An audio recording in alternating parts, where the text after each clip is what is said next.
வணக்கம் நண்பர்களே. இங்கு செபி என்ற ஒரு அமைப்பு இருக்கிறது. செபி அதாவது பங்கு சந்தையில் நிகழக்கூடிய பங்கு பரிவர்த்தனைகள், பண பரிவர்த்தனைகளை கண்காணிக்கக்கூடிய, அவர்களை பாதுகாப்பான பண முதலீடுகளுக்கு பாதுகாப்பு தரக்கூடிய ஒரு அமைப்பு இருக்கிறது. சட்டபூர்வமான அமைப்பு செபி. ஆனால் இந்த செபி இருந்தும் அதானி போன்ற அவர் நல்ல ஒரு கெட்ட ஒரு பொய் சொன்னாரோ, உண்மை சொன்னாரோ, வாக்குறுதி உண்மையோ பொய்யோ இதெல்லாம் இல்லை. ஆனால் ஒரு செபியினுடைய கண்காணிப்பு வளையத்திற்குள்ள கூட புலப்படாத ஒரு நுண்ணிய நகர்வுகளில் இந்த அதானி போன்ற நிறுவனங்கள் நுழைந்து விடுகிறது என்றால் செபியினுடைய முக்கியத்துவம் என்ன? செபி இருந்தால் என்ன? அப்படி ஒரு அமைப்பு இல்லாமல் போனால் என்ன?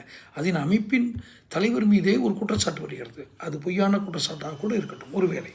ஆனால் குற்றச்சாட்டு வரும் வரை நான் இந்த செபியில் தலைவராக இருக்க மாட்டேன், நான் இருந்து விலகிவிடுகிறேன் என்று அவர் விலகியிருக்க வேண்டும்.